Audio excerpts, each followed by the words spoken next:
menghadap kepada Rasulullah. Semua pintu tertutup kecuali pintu Rasulullah, membaca sholawat. Kebesaran Rasulullah dengan kita membaca sholawat ke Rasulullah, walau riaan, walaupun kita riak, ada maksud lain, karena melihat kebesaran Rasulullah dengan membaca sholawat akan diterima oleh Allah.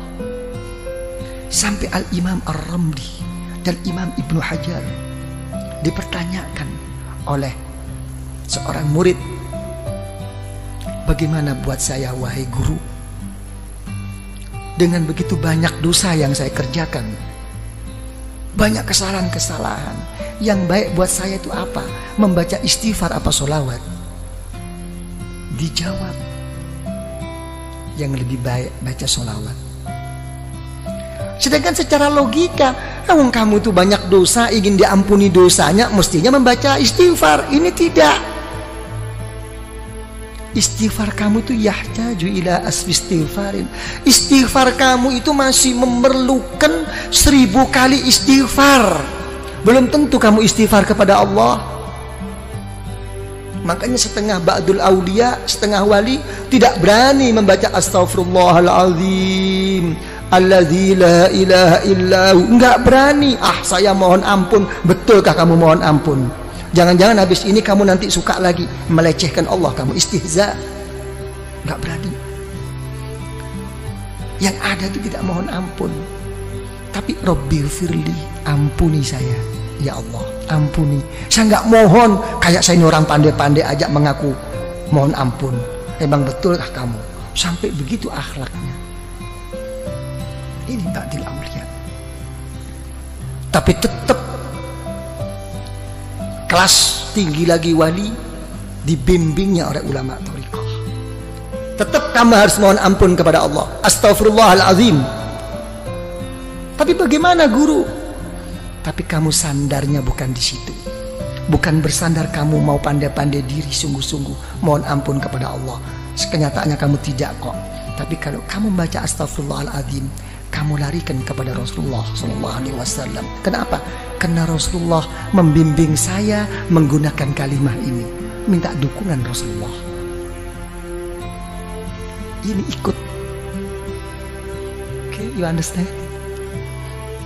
Ya, ikut. Karena itu dijawab oleh para ulama, baca sholawat. Kenapa? Karena kamu kalau sholawat sudah berKKN dengan Rasulullah Sallallahu Alaihi Wasallam, ya kan? Sejelek-jelek saya wahai Rasulullah, engkau tidak akan bisa mengingkari bahwa saya walaupun bagaimana termasuk umatmu wahai Rasulullah. Enak kan? Sholawat. Sampai ulama mengatakan, sealim bagaimanapun, engkau bisa membaca kitab bagaimanapun, dan engkau kerjakan di kitab itu doa-doa, diberi pahala oleh Allah, tapi tidak akan mendapatkan rahasia dan nur daripada Allah kecuali sholawat. Jadi orang thariqah itu mencari rahasia dan nur yang terselip di dalamnya. Jadi sholawat itu ngikut. Begitu sudah mengikut sholawat, dibanguni semua guru-guru, digiringnya, diarahkan untuk bersama-sama menuntun kita ke Rasulullah dengan membaca sholawat. Kita ikut Rasulullah. Alam nashrah laka sadrak. Coba, wahai Muhammad, apakah saya belum melapangkan hatimu? Sudah wahai Allah. Coba kita juga begitu akan menjawab, alam nashrah laka sadrak. Nanti waktu khususi, iya ya Allah, seperti engkau melapangkan Nabi Muhammad, lapangkanlah hati saya ya Allah. Gitu, manja. Orang thariqat itu manja, tapi sesudah istiqomah, nggak istiqomah kok manja. Gitu. Alam nashrah laka sadrak wa wada'na. Apakah saya tidak telah meletakkan mengampuni dosamu wahai Rasulullah? Iya ya Allah, saya juga deh ya Allah, saya juga. Gitu orang thariqat, saya juga deh, ikutin deh, udah ngumpul nih. Begitu. Allazi anqadha, telah sudah nggak mampu, sudah patah semua ini kemampuan kita. Ya, alam nashrah laka sadrak wa wada'na anka wizrak alladhi anqadha dhahrak wa rafa'na. Wahai Muhammad, apakah saya tidak telah mengangkat sebutan-sebutanmu? Kalau ada la ilaha illallah mesti ada Muhammadur Rasulullah, ya kan? Kalau sampai Nabiullah Adam, ya kan, bisa berwasilah kepadamu dengan melihat setiap apapun yang di aras, yang di surga, nampak nama Allah, mesti ada Nabi Muhammad. Saya lebih khusus, wahai Rasulullah, angkatlah saya. Tapi namanya hidup, walaupun bagaimana akan menghadapi suatu kegoncangan dalam kehidupan. Betul apa tidak? Diulang 2 kali di ayat ini, innama ala usri yusra, innama ala usri, sampai 2 kali. Sesungguhnya, percayalah yang mantap sama Allah. Sudahlah, sesudahnya ada sesuatu kesusahan, kerepotan, mesti ada jalan keluar. Sampai 2 kali. Ini menunjukkan bahwa kita ini mudah goyah. Gimana? Telah berhasil apa tidak perjuangannya ini? Ya, kok kalau dilihat-lihat kok innama al usri yusra, innama al usri yusra.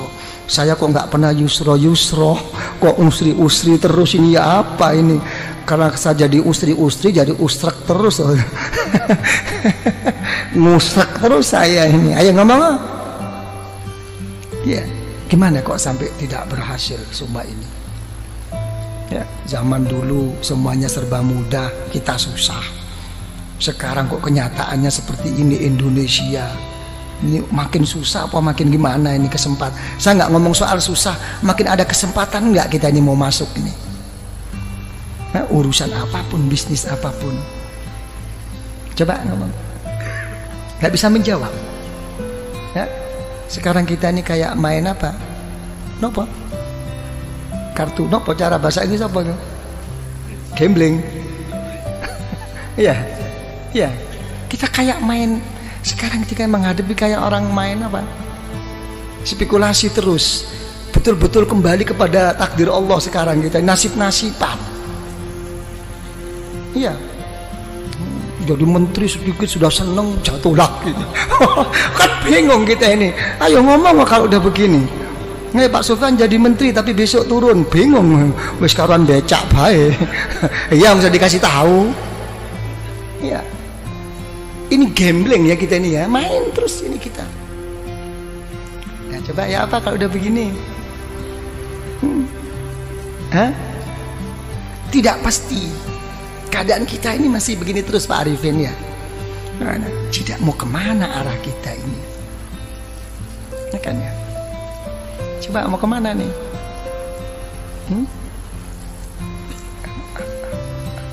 Ya, sama Allah sih sabar. Sama Allah itu nerima. Sing gawe ruwet iki sing bang gregetno. Mau tak peting bae rasane itu. Nah, ini permasalahannya. Kalau saya sih dalam menghadapi masalah ini, saya lihat dalam suatu hadis riwayat Imam Al-Muwatta. Ya, dalam kitab Muwatta Al-Imam Malik radhiyallahu anhu itu mengatakan ada satu hadis, kalau Allah Ta'ala itu menyintai seseorang akan diberi ujian oleh Allah. Enak enggak kira-kira ini? Hah? Apa? Yang enteng loh. Enteng enggak enteng itu bukan masalahnya, hatinya. Sesuatu yang enggak bisa dibuat enteng itu kalau sudah menyangkut amanat, tanggung jawab kepada umat. Selain itu terserah hati, dibuat enteng apa dibuat abot. Ayo ngomong. Nah, ya, diberi ujian oleh Allah tentang dirinya, tentang keluarganya, tentang bisnisnya. Sampai mau meninggal pun keluarnya nafas itu susah, tapi tetap ingat Allah. Begitu di akhirat, masuk liang kubur, dijemput oleh orang-orang yang soleh. dibawanya menghadap kepada Allah, bertanya, wahai Allah, saya tidak punya ilmu, ibadah saya kurang, saya juga sering mengerjakan dosa, kok tiba-tiba saya sampai di sini nih, gimana? Gak ada nerakanya kamu, kemarin udah kamu ambil semua. Oh gitu dong, oke deh. Ya gitu. Tapi sebaliknya, kalau orang itu tidak disukai oleh Allah, diberi satu kelapangan, makin dia berbuat baik, makin diberi kontan oleh Allah di dunia ini. Semuanya cukup, keluarganya oke, kesehatannya oke, sampai mau meninggal pun lapang, lancar. Tertipu semua orang sekelilingnya, seakan-akan ka'annahuhu, itulah orang yang baik. Tapi begitu sudah sampai di sisi Allah, masuk neraka kamu. Oh, saya punya sesuatu, saya dulu habis, surga kamu udah kamu ambil kemarin. Jadi kita jangan tertipu, ya, dengan kadang-kadang gimana nih Yai, zikir pun sampai mau patah leher nih, kok enggak lancar-lancar. Ya kan, kok begini-begini, kenapa? Itu sih orang nggak pernah sembahyang, oke-oke aja nih, hotelnya makin tinggi, ini ikut Yai kok tambah begini nih, gimana nih? Wah, gua mau cari guru lain deh. Wah, iki mulai main dukun. Ini banyak yang begitu itu. Betul apa tidak? Inilah. Ya, jangan dilihat zahir, jangan. Gitu kan, itu ini yang ini jadi ini. Itu sudah ada, Rasulullah sallallahu alaihi wasallam itu sudah mengatakan ad-dunya jannatul kafir. Ya, memang dunia itu surganya orang yang nggak beriman, tapi nerakanya orang ahli neraka, orang ahli iman. Satu tempo itu cucu daripada cucu Rasulullah sallallahu alaihi wasallam begitu hebatnya, gagahnya, naik kuda. Kalau sekarang mungkin naik Mercy begitu. Ada orang kafir protes, wahai cucu Rasulullah, sudah tidak sesuai lagi perkataan datuk engkau. Kenapa? Datuk engkau mengatakan bahwa dunia ini surganya orang kafir dan nerakanya orang beriman.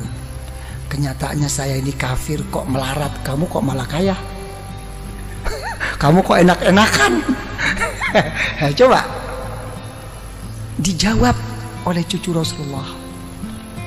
Ya, sehebat-hebat saya di dunia ini, kalau dibandingkan besok di surga masih kayak neraka ini. Sesusah-susah kamu di dunia ini masih surga dibandingkan besok di neraka. Langsung masuk Islam. Halo, ayo kon masuk Islam. Kadang-kadang bodoh Islami ngomel, ah gila loh, ngomong aja. Ini loh permasalahannya. Ya. Jadi gimana kalau gitu? Ini robitoh, ini hubungan kumpulan ini. Apa yang berhasil? Kita selama ini terlalu terpukau dan selalu dianjurkan oleh orang-orang banyak. Apa yang dianjurkan adalah sabda Rasulullah SAW, man kana akhiru kalamihi la ilaha illallah dakhalal jannah. Siapa yang akhir perkataannya itu la ilaha illallah, masuk surga. Bagaimana orang itu mau ingat la ilaha illallah? Ya, pada saat itu semua setan, iblis sudah datang semua kok. Silahkan kamu jadi orang kiai, jadi orang yang soleh, jadi ini. Yang penting nanti akan meninggal, akakun gude iman kamu. Susah. Ini sebetulnya ini hanya cuma anjuran agar bagaimana zikir itu menjadikan tabiah, menjadikan otomatis, bukan hanya sekadar cuman dibaca pada saat perlu aja. Dengan keotomatisannya itu insya Allah, ya, menghadapi segala kesusahan mau meninggal ini akan diingati oleh Allah, dakhalal jannah. Kalau dia menyebut la ilaha illallah, itu anjuran. Tapi praktek Rasulullah tidak begini kok. Praktek Rasulullah akan meninggal itu justru beliau tidak mengatakan la ilaha illallah, Malah beliau berdoa, Allahumma ar-rafiqul, ya Allah, pertemukan saya ya Allah, kumpulkan saya ya Allah dengan kawan-kawan saya yang mulia ini. Coba, ini Rasulullah. Nangis Sayyidatuna Aisyah radhiyallahu anha, idzan la yakhtarna. Karena Rasulullah sudah menyebut-nyebut orang-orang yang saleh, menyebut orang-orang yang tinggi di sisi Allah. Sudah jelas Rasulullah tidak akan memilih kita.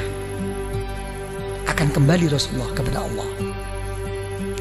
Ini ternampak, semua kawan Rasulullah itu ternampak orang-orang yang soleh ini. Ada satu kerinduan bertemu mereka-mereka. Ini maksudnya Robitoh itu di sini. Makanya ada istilah, dalam istilah ulama Thariqah itu apa? Ar-rafiq qabla thariq. Ya, mencari kawan itu sebelum pelangkah berjalan ke arah mana. Cari kawan, apalagi ke Allah. Yang benar cari kawan ini, yang bisa mendampingi suka dan duka. Itu doa Rasulullah. Allahumma ar-rafiqul a'la. Nampak. Jadi kalau orang thariqah, misalnya yang pernah saya saksikan, saya buktikan dengan orang tua saya sendiri, dan orang tua saya juga menceritakan tentang guru-gurunya begitu. Jadi begitu sudah sakit parah, kalau sudah sakit parah, ada orang lewat siapapun kok disebut itu gurunya. Ayah saya juga begitu. Sopori mlebu wau. Anu buya tutu Mbah Romli kok. Gurunya yang disebut. Sudah melebar. Mbah Romli kok. Bukan ya, itu bukan Mbah Romli. Mbah Romli kok. Enggak berarti. Ruhaninya sudah ketemu itu. Di alam sadar. Ruh antara mau berangkat enggak berangkat ini ketemuan. Ini yang dinamakan orang-orang sufia itu yaqadhah. Pada saat-saat begini. Jadi ini hubungan thariqah itu di sini, bukan apa namanya? Bukan hal-hal yang lain, sampai mau meninggal pun ada masalah yang begini ini. Karena jadi paham ya? Jadi begitu, innama ala usri yusra. Kalau sudah susah atau seneng, ya lari kepada Allah. Wa idza faragta fansab. Ya, kalau sudah selesai, ayo tetap jungkel loh. Ya, dengan sungguh-sungguh gitu loh. Kalau dalam kekosongan isi dengan kesungguhan kepada Allah. Wa ila rabbika farghab. Ini jawab. Jangan dimentahkan lagi, ini dijawab khususi ini. Ya, kalau sudah begitu baru apa khususi ada Bismillahirrahmanirrahim. Kul wallahu ahad, Allahus somad. Kan begitu ya. Jadi dilarikan apapun wahai ya Allah di dalam kehidupan saya dan pada saat saya meninggal dan sesudah saya meninggal ya Allah, kuatkanlah iman saya. Kul wallahu ahad. Semuanya saya kembalikan kepadamu wahai ya Allah. Ini kunci.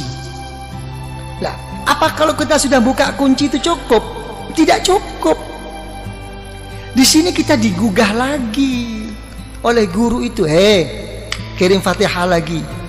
Dibangunkan lagi guru-guru ini untuk menghadap bersama-sama kepada Allah. Al-Fatihah. Sudah Al-Fatihah, sholawat lagi. Diajak bersama-sama ke Rasulullah. Ini Rasulullah. Baru ukuran pribadi. Baru apa maumu sekarang? Ditantang oleh guru-guru. Apa maumu? Kamu ngetok-ngetok sama aku terus-terus kayak begini. Apa maumu? Nah, ini pribadi. Mauku ini. Karena kita sudah dituntun oleh guru, sudah melalui wasilah Robito oleh guru, dibawa oleh guru rohani kita, didudukkan di depan Allah. Ini hawa. Ini Allah. Ini di depanmu. Perlu apa kamu sekarang? Didampingi oleh gurunya di belakangnya. Ini disepuhkan, dituntun sampai di hadapan Allah. Apa kenyataannya dikhususi? Menyebut nama Allah. kepentingan pribadinya. Allahumma ya qadiyal hajat. Ginilah. Allahumma ya qadiyal hajat, Allahumma ya qadiyal hajat. Ya Allah, ya, yang memberi, yang memutus, yang menyampaikan segala kehajatan kita, ya Allah. Allahumma ya qadiyal hajat, Allahumma ya qadiyal hajat. Ya, gitu. Nah, habis begitu hajat-hajat terlalu luas, keadaan genting ini, ya Allah, hal-hal yang ini yang terlalu pokok, ya Allah. Saya banyak hutang, saya banyak kredit. Ya sudahlah kalau gitu. Allahumma ya kafiyal muhimmat. Kurang apa? Cuma jawabannya satu, kurang sungguh-sungguh. Komplit kok di khusus itu. Nah kalau sudah kamu semua ya qadiyal hajat, apa kepentinganmu sudah cukup? Tidak, kamu sebagai orang beriman. Terus gimana ya Allah? Dipanggil lagi Allah. Allahumma ya rafi'at, tinggikan darjah saya ya Allah. Tinggikan, jangan kau biarkan seperti ini. Ya kan? Di samping engkau terima ya Allah, tuakanlah saya di lingkungan saya ini ya Allah. Gitu. Allahumma ya rafi'ad darajat, Allahumma ya rafi'ad darajat. Ya, habis gitu cukup? Tidak cukup. Kalau sudah rafi'ad darajat, kamu sudah tinggi di sisi Allah, sudah betul-betul telah tercapai kedudukanmu di sisi Allah, apalagi di dunia ini, tidak cukup. Tetap inna ma'al usri yusra, tetap ada satu rintangan. Apa terusnya doa? Allahumma ya dafi'al, ya Allah yang menolak segala musibah. Banyak rintangan ini ya Allah, ini ya Allah. Begitu. Bukan berarti terus udah sukses, saya sudah beres, ini sudah oke lah semuanya. Nggak mungkin. Malah lucu, makin sukses malah lucu, makin didekatkan musibah bala daripada Allah. Apa contohnya bala musibah yang didekatkan oleh Allah? Yang merusak kita tuh bukan orang jauh, orang yang deket-deket ini. Orang yang munafik sama kita tuh orang-orang yang dekat. Hati-hati nih. Nah kita dapat diking kita. Sudah nggak inget persahabatan, persaudaraan kita. Dulu waktu kita enak-enak, begitu ada ini yang ngerogotin tuh ini kroni yang memang nggak hub fillah wal bughdu fillah ini nggak selesai. Tapi apa kita putus asa? Tidak. Diteruskan doa dalam khususi. Allahumma ya muhillal, ya Allah yang menguraikan, yang membuka, yang melapangkan segala kemuskilan, segala keruatan, segala yang tidak lancar. Dipanggil lagi, ini ya Allah problem saya.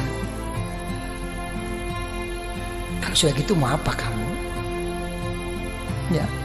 Ya berilah ya Allah. Secara khusus baru. Tadi secara umum, Allahumma ya qadiyal hajat, Allahumma ya kafiyal muhimmat. Sekarang kamu sudah menghadapi satu rintangan, memanggil-manggil saya, kata Allah dengan titel saya, ya dafi al baliyat, ya muhilal muskilat.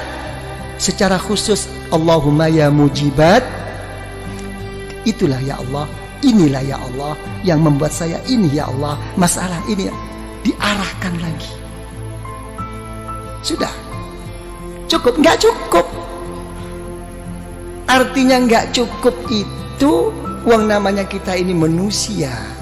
Makanya orang thariqah itu tidak pernah meminta sesuatu yang kelas tinggi dan tidak pernah menolak sesuatu dari Allah.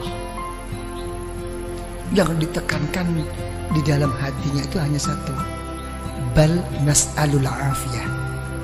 Saya minta perlindungan. Bukan berarti hal begini ini tidak minta, mendahulukan perlindungan. Saya minta ini, saya mau ini, pokok disertai perlindunganmu ya Allah. Ini dulu. Lancar semua. Oke semua. Ya kan ya? Apa perlindungan? Allahumma ya syafial amrod, sembuhkan saya. Walaupun tidak berhasil, pokoknya waras. Mek wis waras kabeh, cukup nggak cukup? Kita selalu ingin Allahumma ya arhamar ingin dirahmati. Kalau kita nggak dirahmati oleh Allah, mau pakai resep apa sekarang? Dunia sudah terbalik. Ra'a ma'rufan munkar wa munkaran ma'rufa. Zaman sekarang itu begini kok. Yang baik dianggap buruk, yang buruk pokoknya mengikuti kepentingan. Minta rahmat daripada Allah, baru sholawat lagi ya. Rasulullah diketok lagi, agak macet Rasulullah, doa saya ini kok kayaknya ego banget. Allahumma sholli ala sayyidina Muhammad an-nabiyil ummi. Coba yang dipakai itu titel Rasulullah an-nabiyil ummi, nabi yang buta huruf. Lain kalau buta hurufnya Rasulullah begini, buta hurufnya kita ngeblak. Nah gitu kan. Tapi tetap ini menunjukkan apa? Kebesaran Rasulullah dan menunjukkan kebodohan kita. Titel Rasulullah yang buta huruf. Engkau buta huruf wahai Rasulullah kayak begitu. Nah, saya kan lebih buta huruf, mestinya lebih dikasihani dong. Jadi ke sana arahnya itu. Kita wis manja-manja diri Pak Arifin. Udah baca sholawat? Cukup, tidak cukup. Secara khusus saya punya jalur ya. Syekh Abdul Khaliq Al-Ghazdawani dipanggilnya, Syekh Abdul Qadir Al-Jailani radhiyallahu an dipanggilnya dengan Fatihah ya. Sudah sholawat lagi. Jadi Rasulullah itu kan untung sudah jadi roh. Nggak jadi roh kan capek dibangunin terus ya. Allahumma sholli ala sayyidina Muhammad nabiyil ummi wa ala alihi wa sahbihi wasallam. Sholawat lagi. Habis begitu diberi suatu doa pemungkas, pemasrahan diri kepada Allah. Hasbunallah wa ni'mal wakil. Sampai dalam satu hadis Rasulullah SAW, siapa yang membaca ini jangan lagi sungguh walaupun bohong. Yang orang membaca hasbunallahu la ilaha illahu alaihi tawakkaltu wa huwa rabbul arsyil azim. Baca 7 kali sehabis sholat subuh dengan habis sholat asar. Walaupun bohong akan didengarkan dan diterima oleh Allah. Karena memang susahnya untuk kita mau mengambil semuanya itu dipasrahkan ke Allah. Pokoknya nggak tahu deh ya Allah, apa yang saya minta mau di depan tadi nggak tahu deh apa kata Allah deh. Bilang gitu, engkau ini betul apa enggak nih? Bilang gitu, ya sebab inilah ya Allah. Kayak orang geblak gitu, ya wis. Setiap apa-apa no ya anak dewe. Ya kan ya. Sama dengan orang-orang tua tuh gitu. Dia apa-apa no anak dewe. Hasbunallah. La ilaha illahu alaihi tawakkaltu wa huwa rabbul arsyil azim. Pemungkas. Berangkat lagi, Allahumma sholli ala, sholawat lagi, dibanguni lagi Rasulullah, Fatihah lagi kepada Kanjeng Syekh, kepada Al-Imam Ar-Rabbani, sholawat lagi, penutup. Apa yang terjadi? Wis notok kula ya Allah. Apa sing kon ngakoni notok? Ono Pak Arifin. Apa? Sudah sampai di puncaknya? Iya. Apa puncakmu? La haula wa la quwwata illa billahil aliyil azim. Yes, memang betul-betul kamu udah nggak punya daya kekuatan. Iya. Terus mau apa sekarang? Kamu menghadap kepada Allah. Dipanggilnya Rasulullah, sholawat lagi. Habis gitu sholawat. Ayo secara khusus. Kalau kamu sudah bersih dengan dari pengakuan-pengakuanmu, baru diem, tawajuh, nunduk. Itu khusus. Nunduk secara pribadi. Nggih ya Allah, ini ya Allah, ini. Ditutup dengan pembuka agar semuanya jadi terbuka langsung kepada Allah dengan Al-Fatihah. Sholawat lagi. Habis sholawat lagi, udah habis. Oh, udah sampai di situ tahapanmu di dalam menghadap kepada Allah. Oke, mari kamu manja. Ya Latif, ya Latif, ya Latif ya. Dari manjanya kita ini kadang-kadang nggak jelas ya Latifnya tuh tip tip tip tip tip. ya tip tip tip tip ya Latif, ya Latif, ya Latif, ya Latif, ya Latif ya. Ya Latif, ya Latif, ya Latif, ya Latif. Manja. Allah Ta'ala yang maha pengasih dan penyayang. Allah Ta'ala yang maha lembut. Sampai doanya bi khofil kal khofi. Memang saya begini posisi saya ya Allah, serba kurang, serba apa. Tapi tolong ya Allah, mesti ada dong Sekecil-kecil apapun rasa kasih sayangmu untuk saya kan, berikan dong. Kurang ngopo? Lah, ini khususi. Habis gitu Fatihah lagi, ya kan? Sholawat lagi. Habis sholawat baru menghadap secara khusus, jangan panjang-panjang, menghadirkan keagungan Allah dengan melalui apa kekurangan dirinya. Diam. Saya tidak bisa apa-apa ya Allah. Saya tidak bisa matur. Ilmumu ya Allah lebih daripada pematurku, daripada ungkapanku, daripada pengakuanku. Ilmumu telah mengetahui keadaan saya sekarang ya Allah. Dekatkan. Melalui apa? Dengan rahmat, kebesaran Allah di dalam rahmatnya dan pengampunannya. Selesai. Jangan ingat dosa waktu itu, udah berangkat aja. Oke? Nah, itu baru Fatihah selesai. Terus coba gimana? Ada yang perlu diperkembangkan? Kenapa? Jeding. Oh. Coba kenapa ya?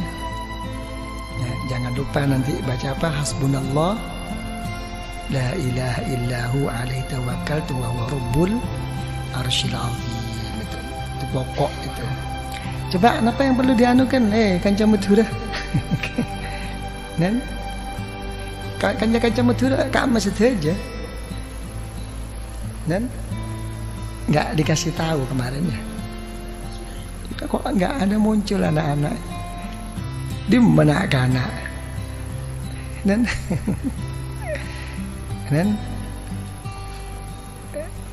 Pak Diki tuturi Handayani.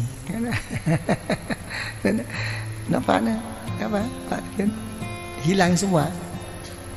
Hilang ya. Nanti kalau saya pulang aja diinget-inget. Datang sendiri. Ya, kenapa?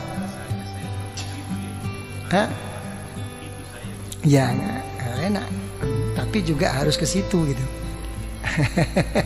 Ya, rasanya belum ke situ, coba tetap harus ke situ gitu. Ya, jangan nunggu Pak Arifin, jangan nunggu harus begini. Kalau kata orang sufi itu siru ilallah urjan wa makasira wala tantazir sihah wal farah fa inna intidharahuma bitalah. Kalau kepada Allah itu pincang-pincang, pecah-pecah, kurang-kurang, berangkat saja. Berangkat. Jangan nunggu sehat, jangan nunggu sempat. Masih repot yai, ini nggih pun kula trimo repote, muga-muga tambah repot ben gak teko. Enggak bisa. Jadi nikmat kesempatan itu nikmat besar. Jangan menunggu. Kalau orang itu menunggu sehat ya dan menunggu kesempatan dalam berangkat kepada Allah, tidak akan mendapatkan. Nanti akan datang lagi, akan begitu lagi. Nggak tahu. Kayaknya semua kesusahan itu diajak komunikasi mau berangkat itu. Sampai pinggangnya pun ditanyakan, gimana Gang, mau berangkat nggak? Kayaknya kok agak kaku ini. Nggak jadi kok. Jangan urusan besi tuanya. Urusan pinggangnya juga begitu. Kan cuma turun kamah, ayo ngocak. Dek remak ngocak. Nah, ini hal-hal begini ini kayak kawan-kawan Madura ini hati-hati. Kenapa saya katakan hati-hati? Begini ya, ini ngomong tentang niat. Semua itu kata Rasulullah SAW, ila ma hajaru ilaih. Semua itu akan kembali kepada hijrahnya. Kalau orang itu hijrahnya itu walaupun ke Mekah dan berdampingan dengan Baitullah, ya, kalau memang kesananya itu memang lebih menonjol dan kuat untuk cari kerja, kurang kesungguhannya. Itu. Jadi orang-orang Madura, yang datang ke sini itu untuk bekerja itu butuh niat super ekstra, kan? Karena berangkatnya itu sudah ke sana arahnya itu. Berangkat dari Madura, tangki kak kantone kalako. Tapi mau sampai ini merupakan satu halangan, nggak jadi memang. Mendingan orang penduduk sini. Kalau penduduk sini kena males. Tapi kalau orang yang memang niatnya itu begitu, bukan males, karena sudah terdinding, mencari alasan. Dan itu untuk dipertahankan agar diterima, mencari pembenaran. Maka orang pikir selok datang tangki. Biasanya orang-orang yang diajak kepada Allah tidak mau datang dengan alasan macam-macam. Tolong dibuktikan, betulkah dia itu sibuk? Kalau dia itu betul-betul udzur sibuk, pada saat acara yang akan datang, pasti akan datang, diberi pertolongan oleh Allah. Tapi kalau dia nggak betul-betul sibuk, kena males, lihat paling nggak kengju toju aroko. Dan berikutnya akan begitu terus. Dan untuk memberangkatkan itu susah. Dia hanya mempunyai i'tikad. Untuk menjadi orang yang berangkat itu susah. Dan itu hafal, begitu itu udah pembawaan. Saya nggak akan jam betul lagi. Man eman, kan kadang-kadang wah, tongkui kiai ni loh dia tengah dia kiai ni boleh. Dia ni hak lah cukup beri dah temu kiai ni. Aduh, suarga gede kok cukup kan? Tangki saya. Jadi untuk orang ikhwan thoriqah sangat-sangat tidak layak. Bukan masalah salah bener. Coba Pak Arifin apa? Jadi jangan tunggu, yang penting berangkat. Nah, gitu Pak Arifin ya. Dan ada kemauan. Lebih-lebih kemauan itu dengan dasar merasa dirinya berkurang. Tidak punya apa-apa. Tambah begini, itu nilai yang pokok. Sembahyang malam karena sudah menjadi rutinitas, ya biasa. Sembahyang malam karena tidak menjadi biasa, tapi memerangi hawa nafsu, lain nilai. Ini yang lebih mahal. Karena ini dengan perasaan pengakuan di dalam hatinya untuk memerangi hawa nafsu, lain. Nilai di sisi Allah itu lain. Dan ini kalau sampai kuat terus begini. Makanya isyarah Rasulullah SAW, lau tadumuna ala ma kuntum indi, lau tadumuna. Kita diajak harus terus menerus. Jadi gitu. Tapi sudah rutin saya yai, walaupun rutin tetap diajak komunikasi. Oke, terus pundi Pak Wito? Sudah capek ini. Ya, sudah nggak ada lagi. Udah ya, gitu aja lah.